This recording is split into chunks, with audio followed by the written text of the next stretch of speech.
Kalau dibuka biar ada sirkulasi udara. Anginnya cendela. Bismillah. Allahumma shayyiban nafi'an. Sudah Mas? Baik, bismillah. Assalamualaikum warahmatullahi wabarakatuh.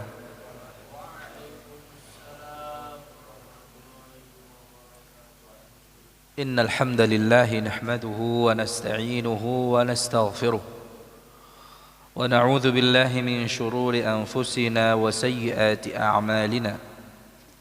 Man yahdihillahu fala mudilla lahu wa man yudlil fala hadiya lahu. أشهد أن لا إله إلا الله وحده لا شريك له وأشهد أن محمدا عبده ورسوله صلى الله عليه وعلى آله وصحبه وسلم تسليما كثيرا أما بعد أيها الإخوة إخوة الإيمان أعزني الله وإياكم. Di dalam Al-Quran Allah Subhanahu wa taala mengabarkan kepada kita, mengabarkan tentang salah satu bentuk nikmatnya, yaitu berupa al-hikmah. Al-hikmah yang diberikan kepada seorang hamba yang saleh, yang kita kenal namanya siapa? Luqman Al-Hakim.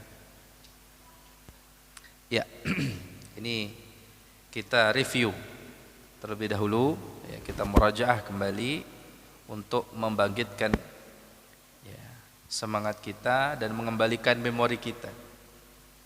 Karena alhamdulillah kajian kita ini mungkin tinggal beberapa kali pertemuan saja, karena kita sudah berada di faedah-faedah terakhir dari sekitar 50 faedah, kurang lebih sudah 40 faedah kalau tidak salah, ya, sudah 40 faedah telah kita pelajari bersama. 40 ini bukanlah jumlah yang sedikit, ya. Kalau orang melalui masa 40 hari dia tidak mengkhatamkan Al-Quran, maka dicatat atau dia termasuk golongan orang yang lalai. Artinya kalau sudah lebih dari itu sedangkan Al-Quran belum dikhatamkan, maka dia tergolong orang yang lalai. Ya, lalai karena bisa jadi karena kesibukan, karena godaan, ya, karena mungkin bisa jadi karena Al-Quran itu merupakan bukanlah prioritas utama dalam hidupnya, sehingga interaksi dia terhadap selain Al-Quran lebih besar, ya, terlalaikan, ya, terlupakan. Yang sebenarnya terlalaikan, terabaikan, terlupakan bukan Al-Qur'annya, tetapi orangnya. Jadi ketika Al-Qur'an itu tidak dibaca, tidak dikhatamkan Al-Qur'an, tidak dikhatamkan oleh seseorang lebih dari 40 hari, ya, sebagian ulama mengatakan sebulan gitu, ya. Ya. Maka sebenarnya bukanlah Al-Qur'an yang terlalaikan, yang terlupakan, terabaikan, bukan. Tetapi orangnya yang terabaikan. Sebenarnya adalah orangnya yang terabaikan dari kebaikan, dari rahmat Allah Subhanahu wa taala berupa Al-Qur'an, yang seharusnya dia mensyukuri nikmat Al-Qur'an, ya, karunia Al-Qur'an. Qul bi fadlillahi wa bi rahmatihi fabidzalika falyafrahu huwa khairum mimma yajma'un. Ya, 40 itu kalau dalam umur manusia umur 40 ini juga menjadi kenapa, Bah? Umur kalau orang sudah sampai mencapai 40 tahun ini adalah usia kematangan yang Nabi SAW diutus di usia tersebut. Hatta idza balagha 40 sanatan. Jadi kalau seseorang itu sudah mencapai pada usia 40. 40-nya ini bukan 40 Masehi, tapi apa? 40 Hijri. Jadi kalau kita secara Masehi sudah 40, ini bisa jadi sudah berapa? 41, sudah lewat ya. Ya karena selisih. Ya, ini usia kematangan, usia di mana seseorang harus menata ulang kembali. Apalagi yang sudah lebih dari itu, 50 bahkan 60. Ya. Kalau ya kita masih pada kebiasaan yang lama, keadaan kita ya tetap begitu-begitu saja, tidak ada perubahan dalam ketaatan kita, dalam amal kita, dalam ilmu kita, maka kita patut mawas diri ya. Kita patut untuk muhasabah kembali ya. Ya, 40 faedah yang telah kita pelajari itu bukanlah catatan biasa, bukanlah pelajaran biasa, tapi itu pelajaran yang berharga dalam kehidupan dunia kita dan akhirat kita.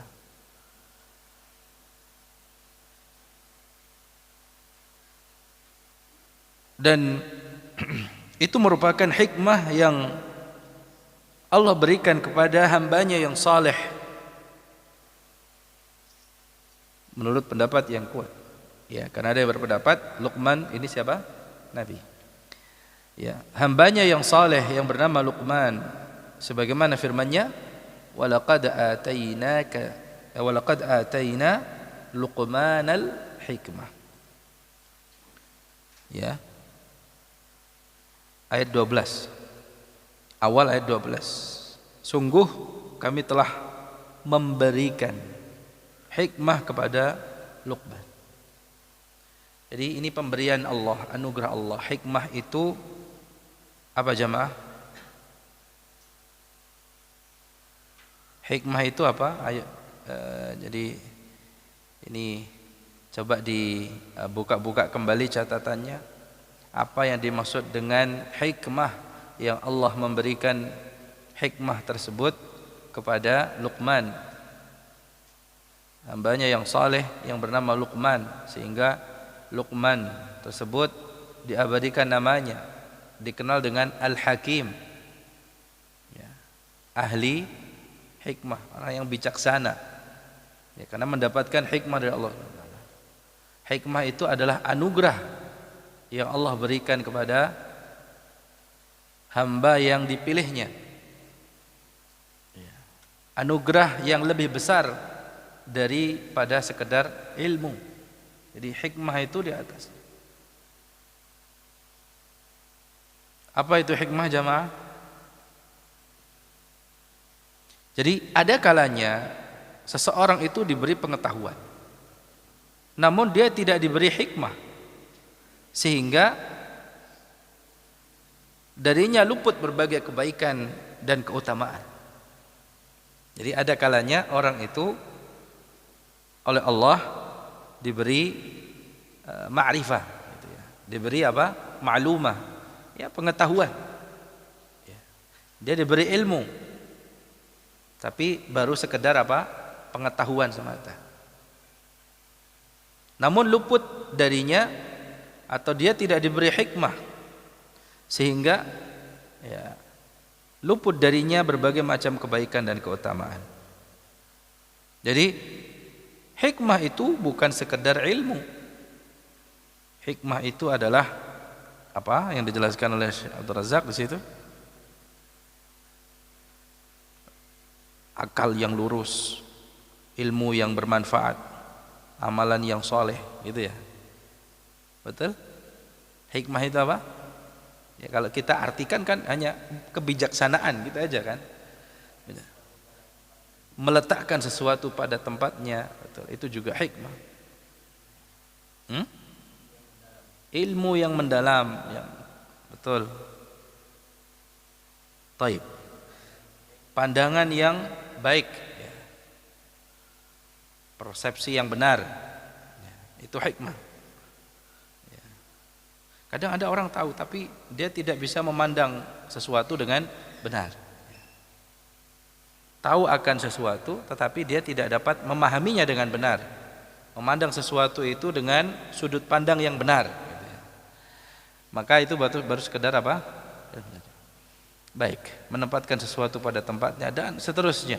Jadi kata-kata hikmah itu bukan hanya sekedar kebijaksanaan dalam arti yang sempit, tapi apa? Maknanya begitu luas, mendalam. Sehingga kalau orang itu diberikan hikmah oleh Allah seperti halnya Luqman, maka sebenarnya dia telah mendapatkan anugerah yang agung, yang besar dari Allah Subhanahu wa taala. Itu faedahnya, ya. Jadi kalau orang itu tidak hanya diberi ilmu oleh Allah, tapi juga diberikan hikmah, ya. Selain ilmu yang Allah ajarkan kepadanya, Allah anugerahi dia hikmah. Maka pada dasarnya seorang tersebut mendapatkan anugerah yang besar dari Allah Subhanahu wa taala. Sebagaimana Luqman Hakim. Baik. Jamaah sekalian dirahmati Allah. Berikutnya sosok Luqman Al-Hakim yang tentu kita pingin sepertinya. Kita pingin seperti dia. Siapa Luqman Al-Hakim? Siapakah Luqman itu? Pak Okta, siapa Luqman? Bukan tetangga yang di Geraha, ya. Sejahtera. Siapakah Luqman? Oh, yang nawar rumah kemarin, ya. Masih ada user, ya. Bukan. Disebutkan bahwa Luqman itu siapa? Menurut sebagian ahli tafsir, Luqman itu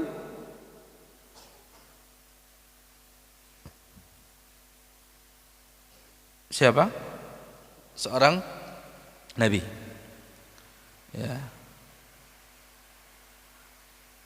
Jadi kalau disebut Luqman Al-Hakim, Luqman Al-Hakim, bahwa Luqman adalah seorang hakim. Hakim. Hakim atau hakim? Kalau hakim artinya apa? Hakim. Hakim. Haknya panjang. Hakim. Enggak di bahasa Indonesia, seorang hakim. Abah kita seorang hakim ini. Diam-diam CEO. Seorang hakim, ya. Karena beliau belajar hukum kan? Iya, tapi hukum manusia. Iya.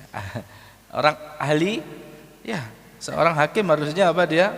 Hikmah, bijaksana. Seorang yang bijak, hakim. Hakim atau kalau dalam bahasa Arab qadhi. Ya, sebagaimana disebutkan oleh Al-Waqidi rahimahullah bahwa beliau ini adalah seorang qadhi Bani Israel. Hakim. Seorang hakimnya Bani Israel. Tapi Luqman Al-Hakim yang panjang haknya atau kafnya? Hakim atau hakim? Kalau hakim maksudnya kalau dalam bahasa Arab qadhi, qadhinya Bani Israel sebagaimana disebutkan oleh Al-Waqidi.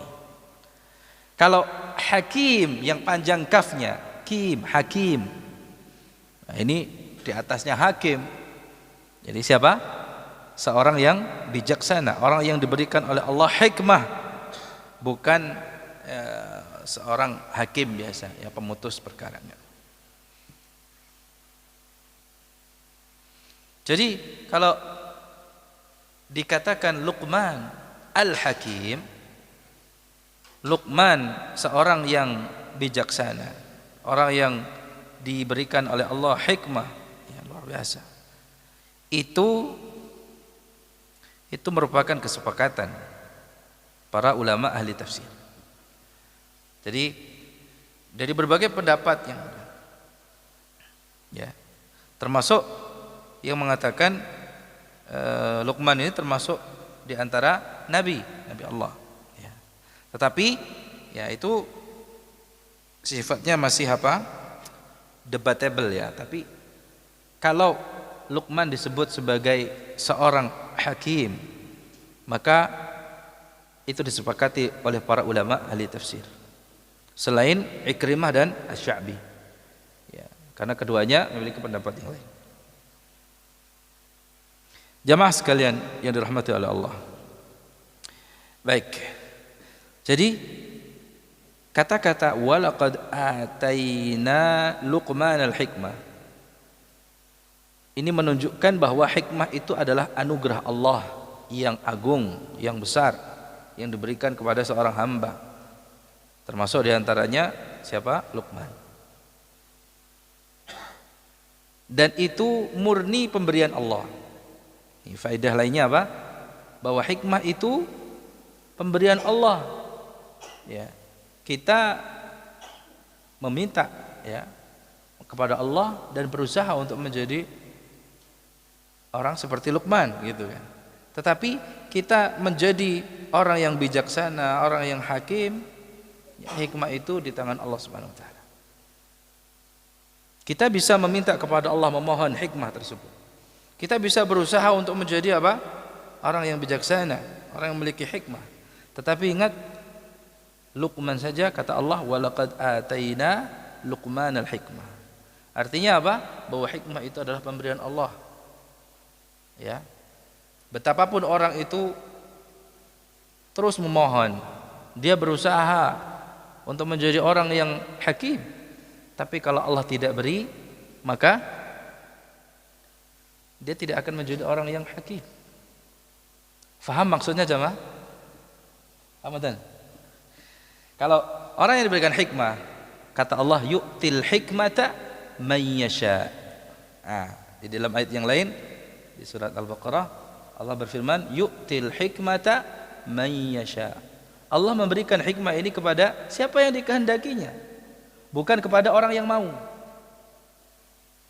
Kalau ditanya, pengen nggak jadi orang yang ahli hikmah gitu ya, hakim? Ya, tentu kalau kita akan mengatakan apa? Pasti mau. Ya, kita pengen menjadi sosok yang hakim. Ya, ya kita semua pengen menjadi sosok yang hakim. Tapi apakah semua kita yang senantiasa memohon kepada Allah dan sudah berusaha, semuanya akan menjadi hakim? Akan menjadi apa? Orang yang hakim? Tidak semua. Ya, karena yu'til hikmata man yasha. Allah memberikan hikmah ini kepada siapa yang dikehendaki, bukan kepada siapa yang mau, yang pengen. Ya. Ini juga memberikan faedah yang besar. Ya, kita terus memohon kepada Allah. Kita terus berusaha untuk meraih hikmah tersebut. Tetapi kita diberi hikmah atau tidak, itu tergantung kehendak Allah Subhanahu wa taala. Lanjut ayatnya, yu'til hikmata man yasha wa man yu'tal hikmata faqad utiya khairan katsira. Ya, di ayat tersebut ada penjelasan secara gamblang. Kenapa orang yang mendapatkan hikmah itu dia telah mendapatkan anugerah yang besar. Wa man yu'tal hikmata, barang siapa yang diberi hikmah oleh Allah Subhanahu wa taala, faqad utiya khairan katsira, maka sungguh dia telah diberi kebaikan yang banyak, anugerah yang besar. Jamaah sekalian dirahmati oleh Allah, itu kalau kita buka-buka kembali catatan kita akan mendapati faedah tersebut. Nah, Allah memberikan nikmatnya yang agung ini kepada Luqman. Allah juga memerintahkannya agar apa? Mensyukuri nikmat yang diterimanya tersebut. Ya. Jadi Allah tidak hanya mengabarkan kepada kita bahwa ia memberikan hikmah kepada Luqman dan itu nikmat yang besar, tetapi Allah juga apa? Memerintahkan Luqman tersebut untuk apa jemaah?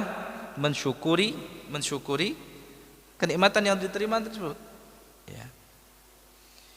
Yang dengan kesyukuran itu Allah Subhanahu wa taala nanti memberikan apa? Keberkahan, memberikan tambahan kebaikan. Ya.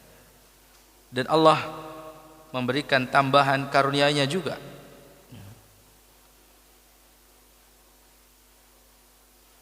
Allah Subhanahu wa taala juga memberitahukan kepada Luqman bahwa kesyukuran orang-orang yang bersyukur atas karunia Allah itu manfaatnya kembali kepada siapa? Kepada Allah atau kepada orang yang bersyukur? Kepada orang yang bersyukur. Jadi syukurnya orang yang bersyukur atas karunia Allah, manfaatnya akan kembali kepada mereka. Sebagaimana kufurnya orang yang kafir, orang yang kufur, mengingkari kenikmatannya, tidak bersyukur kepada Allah, akibatnya pun akan kembali kepada mereka. Jadi Allah berfirman kenapa? Anishkur lillah. Walaqad atayna Luqmanal hikmata anishkur lillah. Wa man yashkur fa innama yashkuru li nafsihi. Wa man kafara fa innallaha ghaniyyun hamid. Bersyukurlah kepada Allah. Barang siapa yang bersyukur kepada Allah, maka sesungguhnya ia bersyukur untuk dirinya. Fa innama yashkuru li nafsi. Maksudnya apa? Manfaatnya itu akan kembali kepada dirinya. Atas kesyukurannya itu manfaatnya akan kembali kepada dirinya. Wa man kafara fa innallaha ghaniyyun hamid.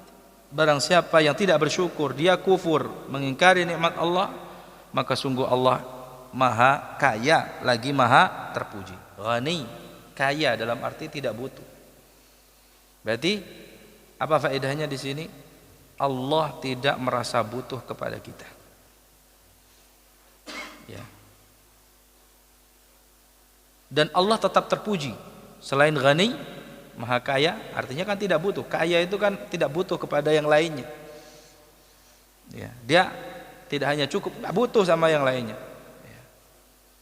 Kan begitu kan, biasanya orang saja kalau kaya itu biasanya apa? Nggak mau kerjasama dengan yang lainnya, pengennya di PDW. Ada masyru' atau proyek apa? Ya, kita kadang menemukan orang-orang Saudi itu, ya, bukan hanya orang Saudi, orang Indonesia juga sama. Kadang kalau orang-orang kaya itu nggak mau kerjasama sama yang lain, maunya apa? Karena dia tidak merasa butuh dengan yang lain. Nah, pengennya apa? Di PDW kabeh. Tetapi Allah Subhanahu wa taala maha kaya, maha tidak membutuhkan, sama sekali tidak butuh akan hambanya. Justru hambanya yang butuh kepada Allah Subhanahu wa taala. Gitu ya. Ya ayyuhan nasu antumul fuqara'u ilallah. Wahai manusia, kalian itu fuqara ilallah. Sangat membutuhkan Allah, butuh kepada Allah, fuqara ilallah.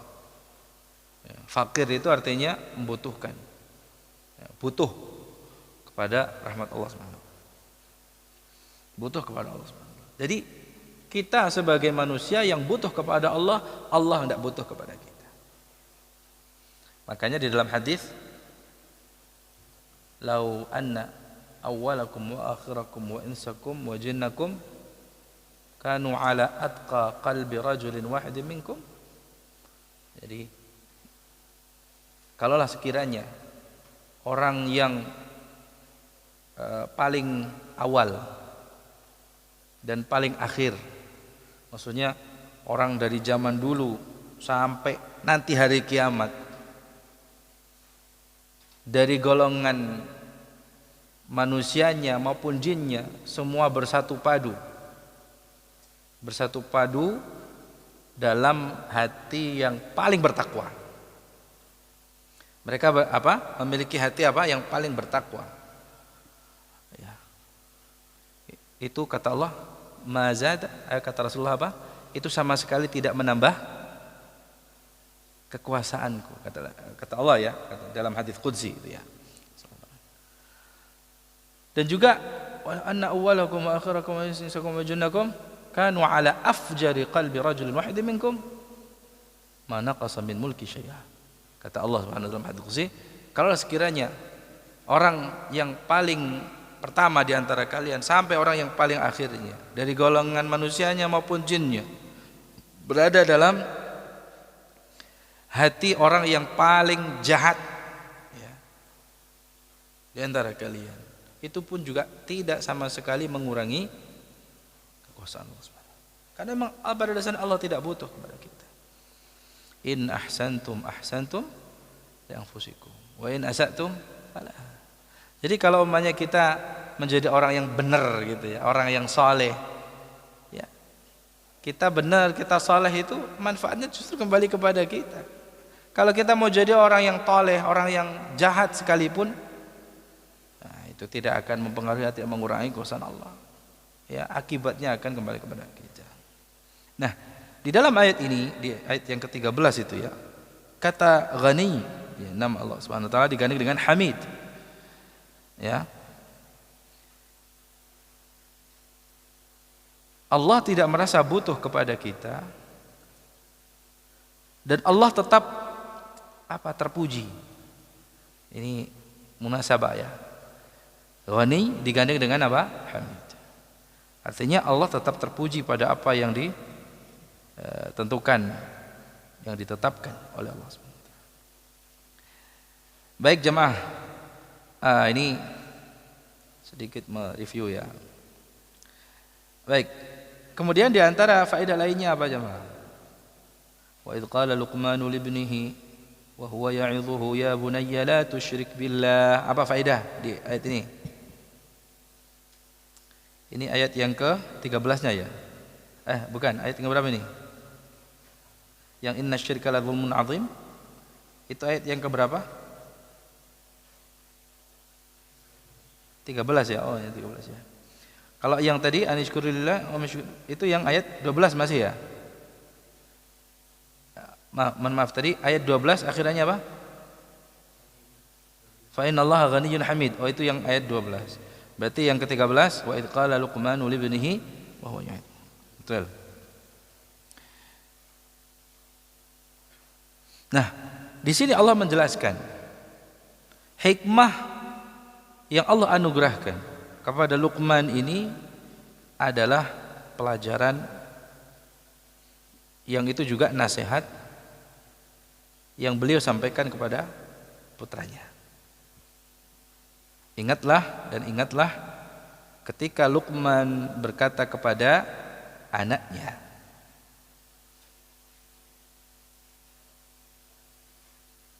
wa huwa ya'idhuhu, di mana atau di waktu ia memberikan mau'izah, al-wa'z ya, pelajaran kepadanya.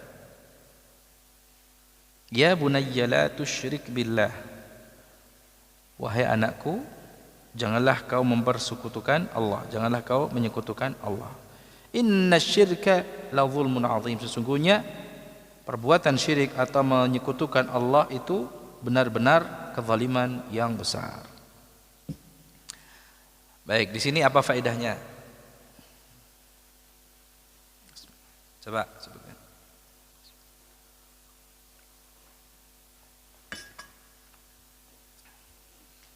Apa faedahnya dari ayat yang ke-13?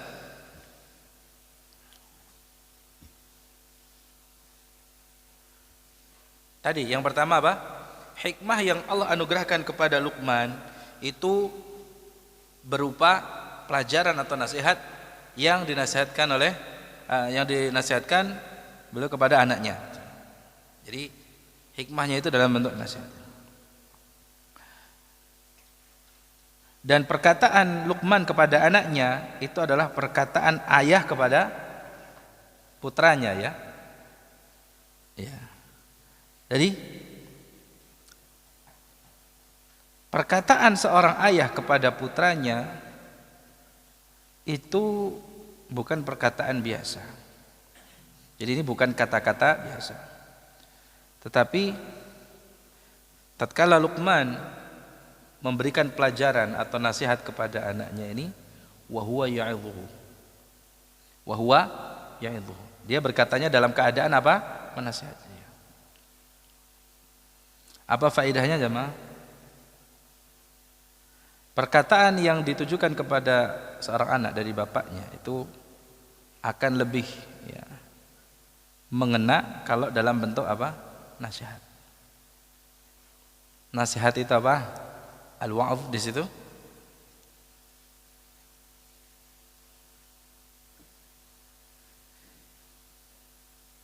Kalau orang biasanya bapak-bapak ya udah pulang-pulang capek, kemudian marah-marah, ngomongin anaknya, itu nasihat itu bukan? Saya, gitu kan, panas-panas ya, sampai di rumah gitu kan, wah kayak kapal pecah, baru masuk rumah, ya, si kecil oi mecahin piring, wah. Terus ya. Nah ini terus kita marah-marah. Marah itu kan tandanya kita lemah gitu ya. Bukan kita jadi dengan marah kita jadi hebat gitu ya. Tapi biasanya orang tua, bapak gitu ya. Kita kan konteksnya apa? Luqman kepada anaknya ini apa? Seorang ayah atau bapak kepada anaknya. Bapak-bapak ini yang marah-marah sama anaknya itu kalau ditanya kenapa kok melakukan demikian, kenapa kok marah-marah, ya saya mau ngomongin anak saya, ya kamu itu, nah gitu kan marah ya, ekspresinya begitu bukan ya? Kurang menjiwai saya. Ya koni tambah kasar lagi ya. Kalau kita melakukan demikian, kalau ditanya, kenapa? Saya mau ngomongin dia, mau ngomongin anak ini, mau ngasih tahu gitu kan. Bahkan Anda bilang, saya ini sebenarnya mau nasihati dia gitu. Betul? Tapi apakah itu nasihat? Nah, bukan. Ya marah aja gitu. Karena apa? Yang ditangkap oleh anak bukan apa yang diomongkan, apa ekspresi apa? Marahnya. Gitu nggih? Kita pernah jadi anak kan? Iya. Betapa banyak ya orang tua kita nasihat kita, tapi apa? Yang terekam apa? Marah-marahnya. Pak marah-marah aja, Abi marah-marah aja, iya. Karena yang tertangkap oleh anak, apalagi anak yang apa? Ekspresi marahnya, bukan apa? Isi omongannya. Berarti wa huwa ya'idhuhu. Di waktu Luqman memberi pelajaran kepadanya, memberikan nasihat. Ya, tentu nasihat berbeda dengan marah-marah. Ya, nasihat itu apa? Atau wa'adh, al-wa'adh.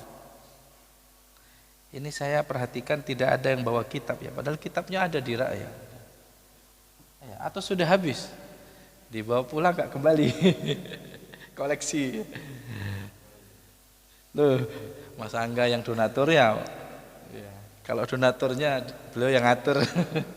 Selain donatur ya boleh mengatur. Baik. Ya, coba. Ya, jadi Luqman mengatakan kepada anaknya agar anaknya jangan berbuat syirik kepada Allah itu dalam bentuk wa'adh atau nasihat. Ini PR bagi kita khususnya bapak-bapak. Ya juga emak-emak gitu ya.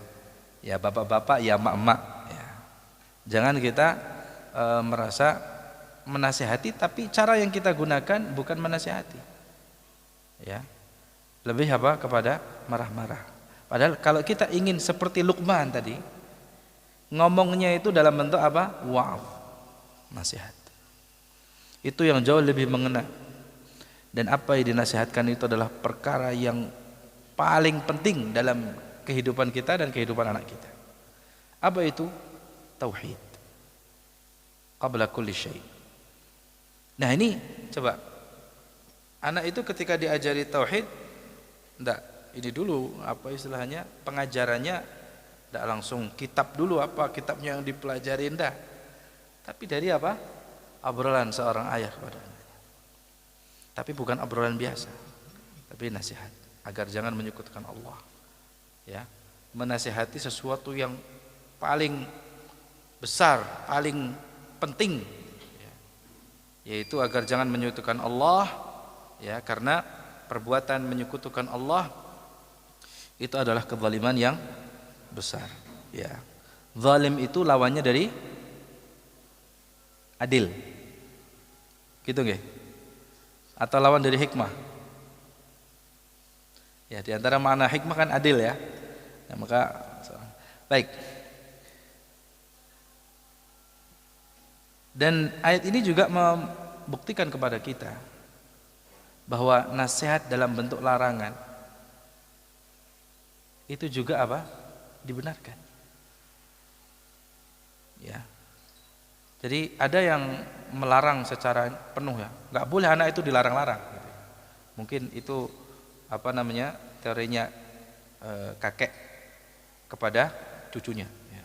Bilangin, anak itu ojo di apa, jangan dilarang-larang.